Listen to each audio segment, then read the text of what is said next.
What's up, everybody? So, here's the deal. I've had the luxury of working with a lot of soccer, I know, football fans, and about 7 years ago, I decided it was time to figure out who my team, I know it's called a club, was going to be. But I've obviously failed miserably if we're still talking about this.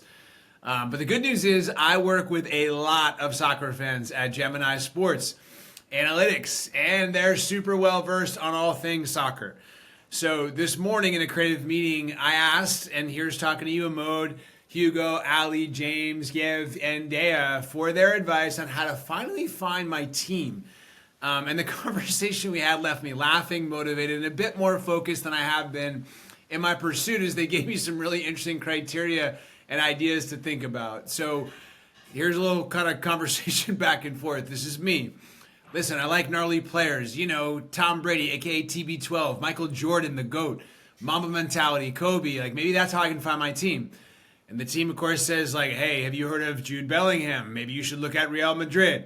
He's unbelievable. So I then say, hey, that's interesting, but do I need to pick a team that aligns with where I'm from, or is there something else to consider? This was really interesting. They said, look, every team has a story. Some of the smaller teams have incredible stories. Have you heard about Santa Cruz del Sol and the lone fan who then went viral and became the club president? I think it was twice.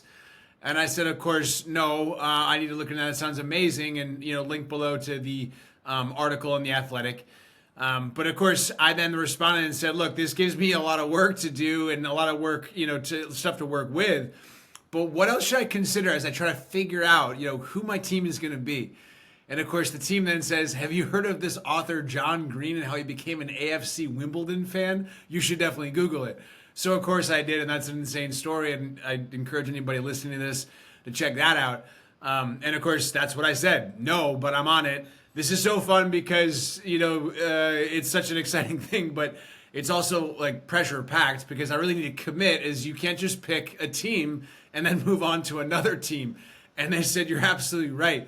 Have you ever heard this quote? You can change your wife, your politics, your religion, but never, never can you change your favorite football team, by Eric Cantona. So in any case, that's a Friday post. Little bit of sports business, but more so the sports side of things. So hope everybody enjoys the weekend. And thanks to the team at Gemini for hooking me up with some additional insight, guidance, and wisdom as to how to finally find my soccer/football team. I'm working on it.